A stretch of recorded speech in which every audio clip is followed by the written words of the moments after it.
Assalamualaikum warahmatullahi wabarakatuh.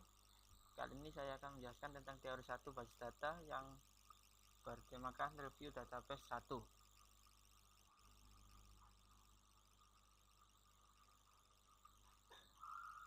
Pokok pembahasan pada teori kali ini yaitu pertama pendahuluan, yang kedua IR model, yang ketiga model relasional, yang keempat structured query language, yang keempat normalisasi.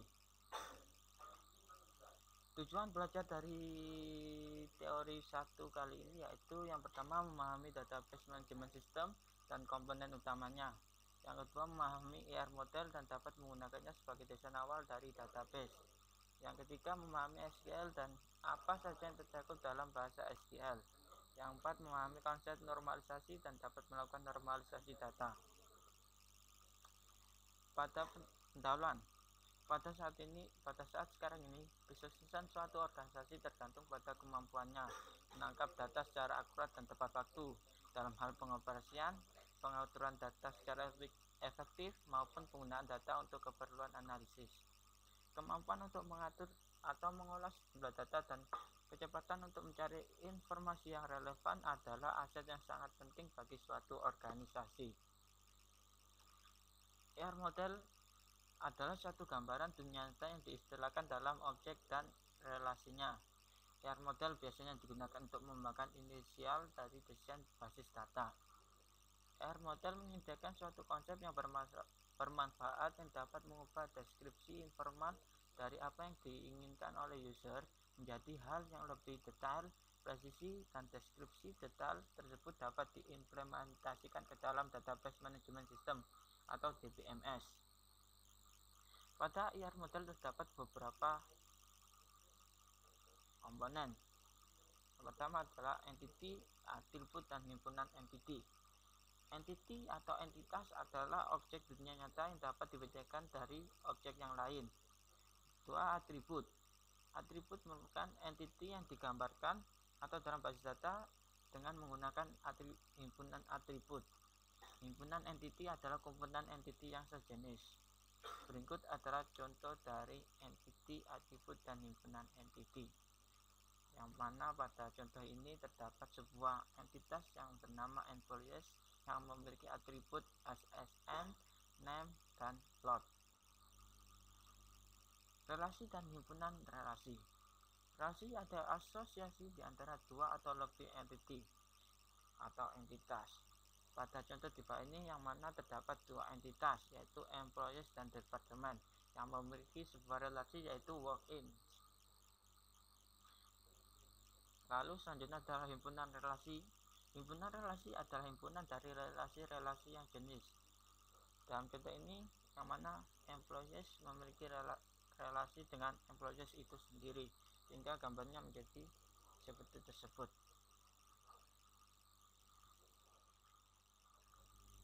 Pada IR model terdapat beberapa fitur tambahan. Yang pertama adalah batasan kunci atau key constraint, yang mana pada contoh kali ini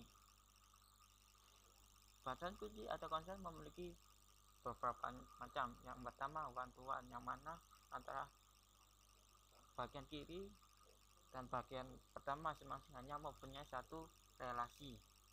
Kalau one to many, pada bagian kiri yang mana hanya memiliki beberapa relasi terhadap bagian kanan, tetapi bagian kanan hanya memiliki satu, tab-tabnya hanya memiliki satu relasi terhadap bagian kiri. Many to one, yaitu bagian kanan hanya tiap entitasnya memiliki hanya satu relasi, tapi untuk bagian kanannya ada satu entitas yang memiliki beberapa relasi terhadap bagian kiri. Untuk many to many, bagian kiri dan bagian kanan memiliki beberapa relasi.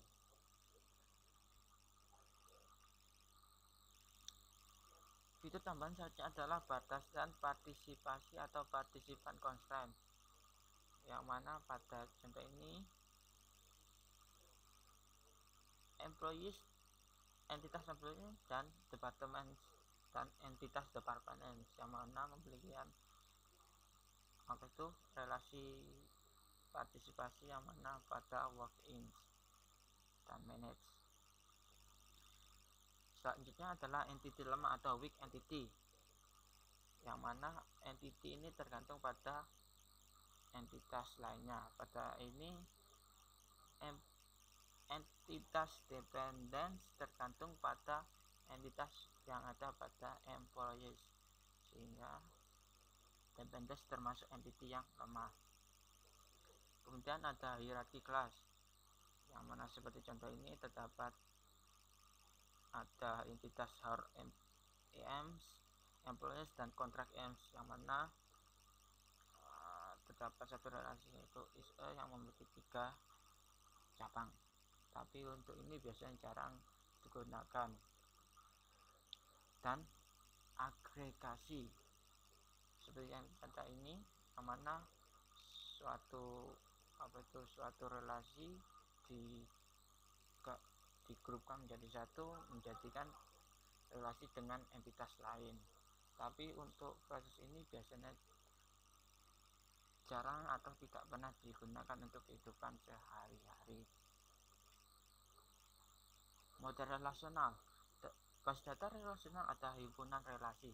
Suatu relasi adalah himpunan kolom atau tupel, yaitu semua barisnya bersifat distinct atau unik.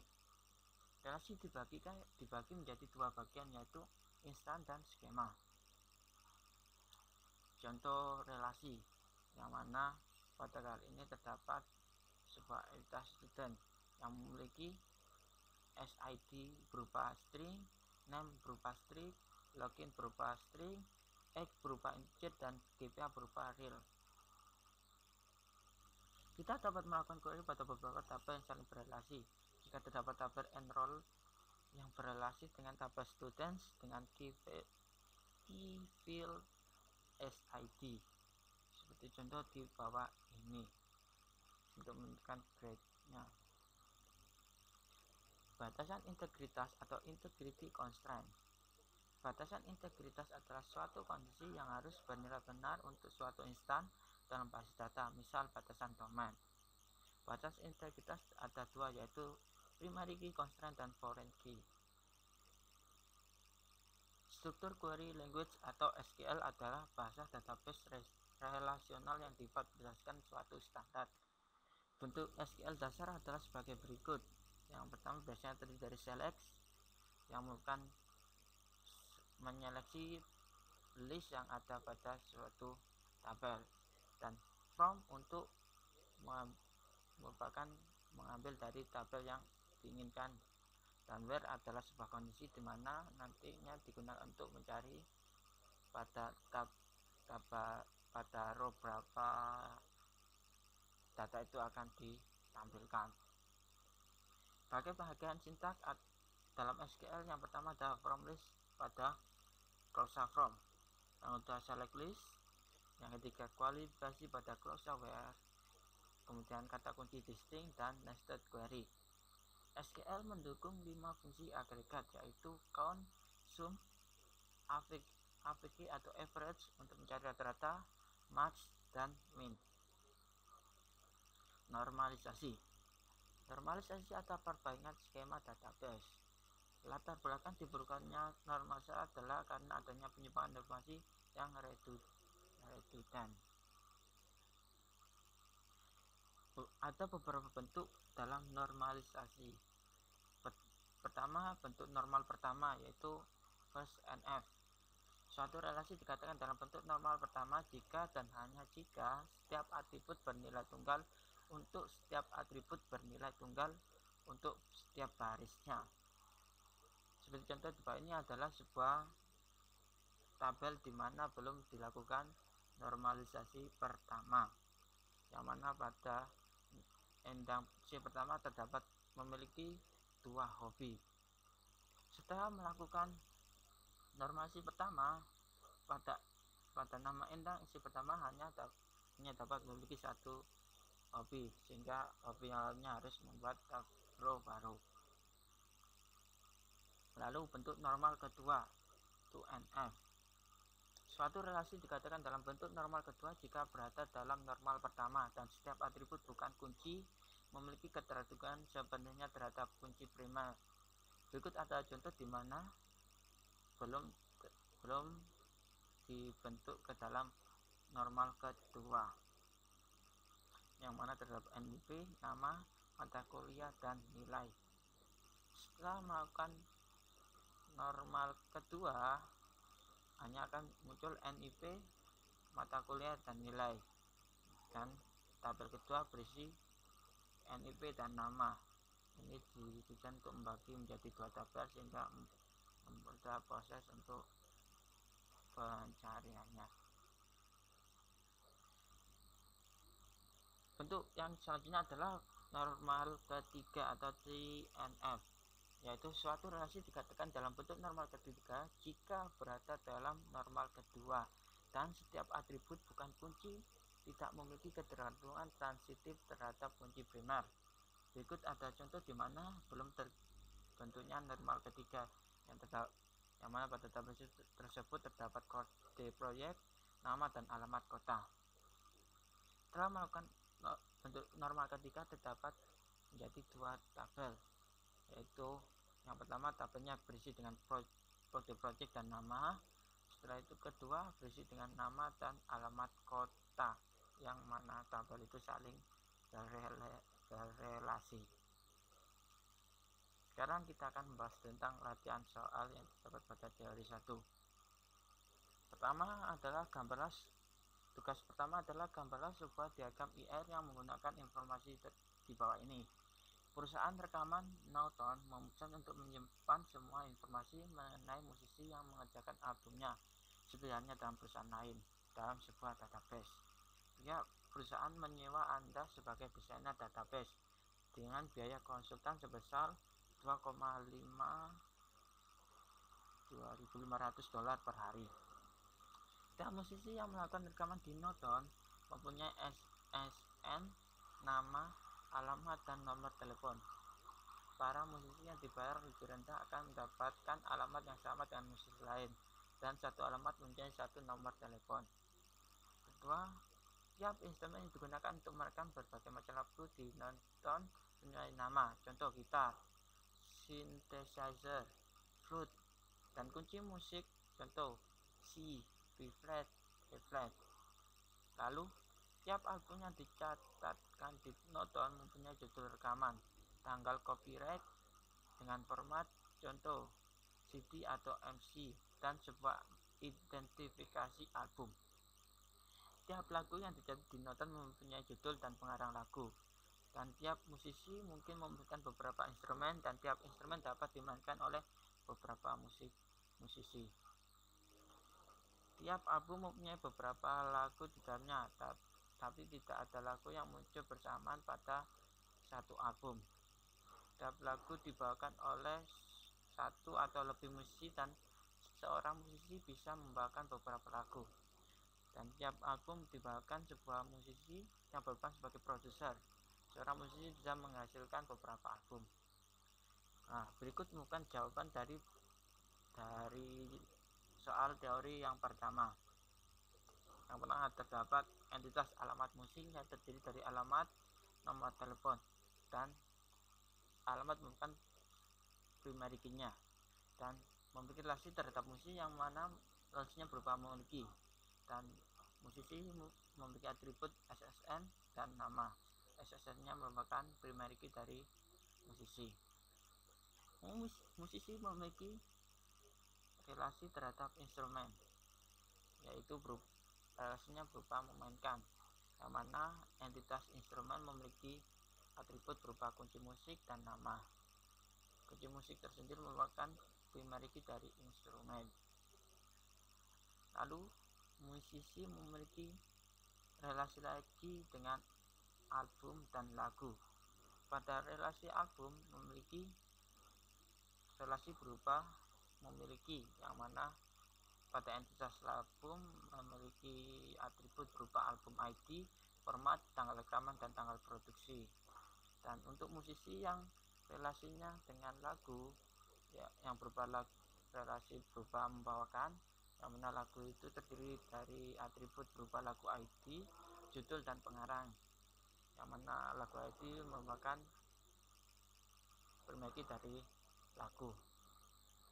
Entitas lagu itu sendiri memiliki relasi dengan album, entitas album. Begitu pula gambar IR model pada soal yang pertama. Lalu soal yang kedua, perhatikan skema rasional berikut ini. IMP memiliki atribut EID yang bertipe integer, enum yang bertipe string, age yang bertipe integer, dan salary berupa real. Lalu entitas work yang memiliki atribut EID integer, dip berupa integer, dan TCT time berupa integer. Lalu depth yang memiliki atribut dip berupa integer, diname berupa string, budget berupa real, dan managerit berupa integer. Berikan contoh constant variety yang melibatkan relasi dip. Apa saja pilihan yang ada untuk melaksanakan constraint ini? Pada saat user berusaha menghapus record pada dip. Berikut merupakan jawaban pada soal yang kedua. Pada EMP terdapat sebuah tabel yang mana terdiri EID, enum, age, dan salary.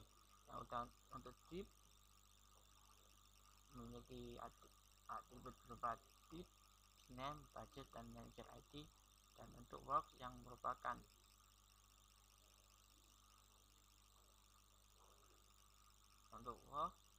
memiliki EID, dip, dan TCT time.